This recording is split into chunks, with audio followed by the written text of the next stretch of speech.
Most people don't realize this. They see the slumped shoulders, the quiet voice, the lack of spark in the eyes, and they think weakness, a breakdown of spirit, a failure of will. But they are wrong. What they are witnessing is not a collapse of logic, but its terrifying perfection. Depressed people are often the most logical people in the room. Not because they're geniuses, not because they've unlocked some secret code to the universe, but because they have lost something fundamental, something everyone else takes for granted. They have lost the emotional buffer, the soft, warm filter of hope and optimism that protects the human mind from the biting, unforgiving wind of reality. When you are depressed, you see the world without that filter. It is a stark, high-definition clarity, all sharp edges and unblinking light. You see things as they are, or at least you believe you do. And this feels like a superpower. It feels like you are finally awake in a world of sleepwalkers. But here is the truth, the one your own brilliant, logical mind has been hiding from you. Your logic is sharp, it is precise, it is devastatingly accurate, but it is incomplete. And an incomplete truth is the most dangerous lie of all. Let's talk about that filter, the one you no longer have. For most people, the brain is a master storyteller, a relentless spin Dr. Dwight. It's constantly editing the raw footage of life into a more palatable, more hopeful narrative. They get passed over for a promotion, and their brain whispers, "It's okay, something better is coming." It just wasn't the right fit. They have a fight with a friend, and the story becomes, "We'll work it out. We always do. They were just stressed." This is optimism bias. It's not delusion, not quite. It's a survival mechanism. It's the psychological padding that allows a person to fall down 7 times and get up 8. It's the voice that says, "It'll work out," when all evidence points to the contrary. It is the fuel for effort, for risk, for getting out of bed in the morning and believing the day holds potential. You don't have that anymore. Your brain has fired the spin doctor. It's now just a raw feed. Someone says, "It'll work out," and your mind, with its cold new logic, immediately assembles the counter-argument. It pulls up every past failure, every statistical probability of things going wrong, every reason why hope is a flawed and dangerous investment. You don't sugarcoat. You don't run from reality. You stand there and you take it full in the face. And this makes you seem colder, smarter, more analytical. People might even call you a realist. And you believe them. The danger sets in when you start to believe that this raw feed, this brutal honesty, is the entire, unvarnished truth. You mistake the absence of hope for the presence of ultimate clarity. This leads us to the second part, the trap you are in. Logic without hope is a dangerous, dangerous thing. It's like having a perfect, high-powered microscope, but the slide is fixed, pointed at only one quadrant of a much larger specimen. You notice everything. You see every tiny mistake you've ever made, etched into the glass. You calculate every possible risk, every potential for disaster. With the precision of an actuary, you catalog what has already gone wrong in excruciating, undeniable detail, and all of it is accurate. You are not making it up. The mistakes were real. The risks are genuine. The pain did happen. Your observations are, in their own limited scope, 100% correct. But what you are ignoring, what your microscope is not pointed at, is the rest of the slide. The chances that exist precisely because of past failures. The opportunities hidden within the chaos. The simple, undeniable power of effort applied over time. The reality of growth, of learning, of a human being's capacity to adapt and change. The comeback potential that is a fundamental law of narrative in a life. Any life. You have perfect vision for the negative, and you are legally blind to the positive. This is where the lie of depression flourishes. It doesn't need to show you fake things. It just needs to hide half of the real things from view. It gives you 100% accuracy on the storm clouds, and 0% visibility on the breaks in the clouds or the sun waiting behind them. You are analyzing a battlefield and only counting the fallen, never the standing, never the reinforcements, never the healing that always follows. And this analysis, this constant grinding scrutiny, feels so intelligent. It makes you feel smart. You're connecting dots no one else sees. You're playing chess 10 moves ahead and seeing all the ways you can lose. But I need to tell you something.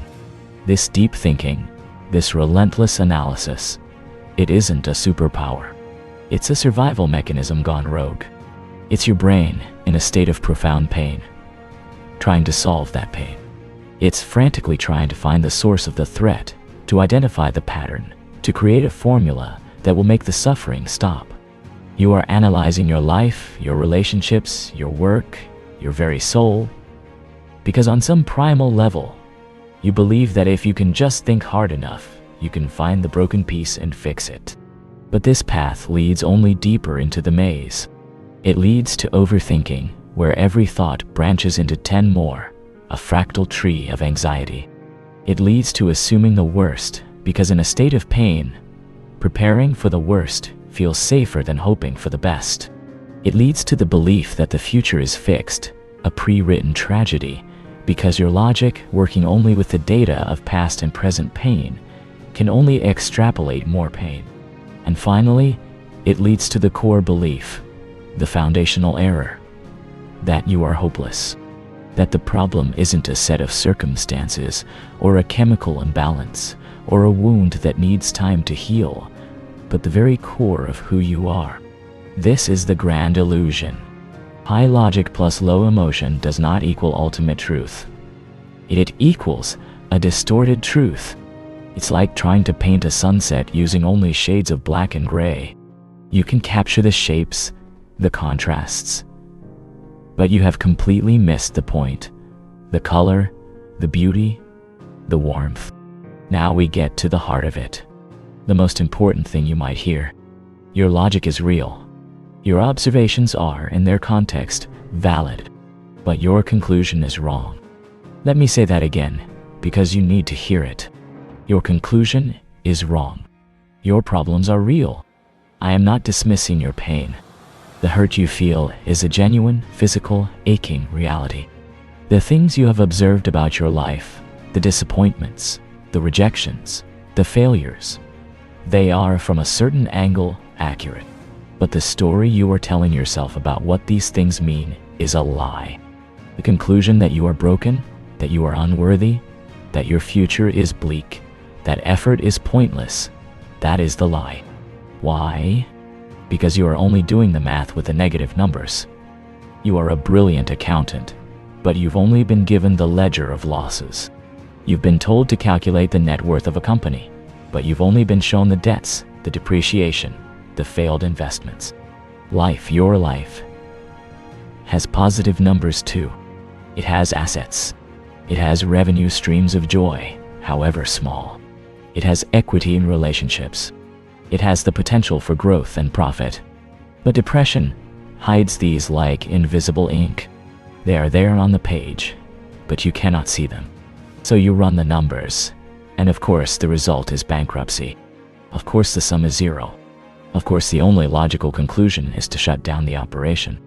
But you are missing half the data, the most important half. This leads to a necessary comforting shift in perspective. Your brain isn't broken. It's not a defective machine. It's protecting you. It's just protecting you too hard, too fiercely, with a strategy that has outlived its usefulness. Depression isn't weakness. Think of it as a hypervigilant, overly loyal bodyguard. It experienced pain, maybe a little, maybe a lot. And its sole mission now is to make sure you never ever feel that pain again.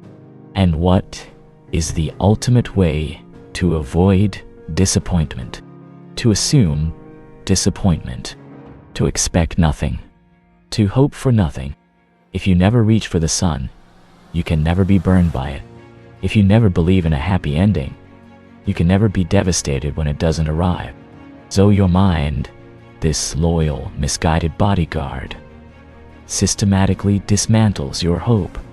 It points out every reason not to try. It highlights every risk. It convinces you that the safe thing, the logical thing, is to stay in the bunker. It thinks if I expect nothing, I can't get hurt. And so yes, you become logical. Brutally logical. Coldly, surgically logical. But that logic is not based on a pure pursuit of truth. It is based on fear. It is a fortress of logic built on a foundation of terror. Your mind is using reason as a weapon to keep you safe, but in doing so, it is imprisoning you. This is the transformation. This is the realization that can begin to change the chemistry of your soul. You are not broken. You are not dumb. You are not hopeless. You are just seeing half the truth. You are a brilliant scientist studying the night sky, but you've been convinced that the day does not exist. Your telescope is perfect, but it is pointed in only one direction. The moment you accept that your perspective is limited, not wrong, but incomplete, is the moment you reclaim your power. It is the moment you can start, slowly, tentatively, to turn the telescope, to look for the invisible ink, to ask, what if my bodyguard is wrong? What if there is another column in this ledger? This is not about positive thinking. This is about complete thinking.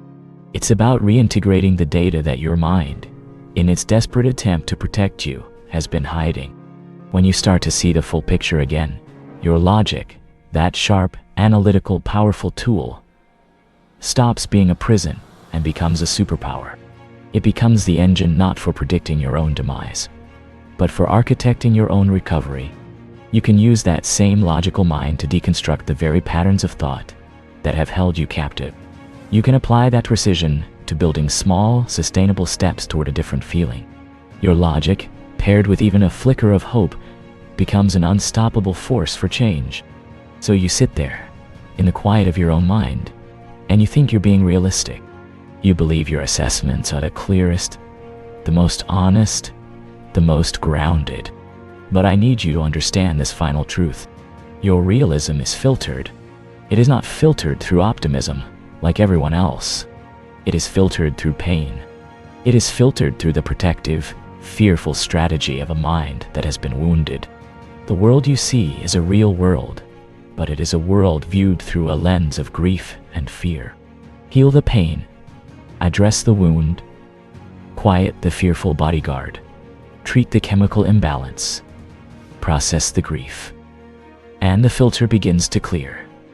And when it does, your logic, no longer shackled to the single mission of avoiding hurt, becomes what it was always meant to be: a tool for navigating the whole of reality. The light and the dark, the joy and the sorrow. It becomes unstoppable. You have been fighting a ghost with a weapon that was never designed for the battle. Lay down the weapon. Tend to the wound. The world is waiting for you to see it whole again. And the first step is simply to believe that the other half of the picture might, just might, be there. Keep going. Not because you feel hopeful, but because your logic, once you give it all the data, will eventually conclude that it is the only rational thing to do.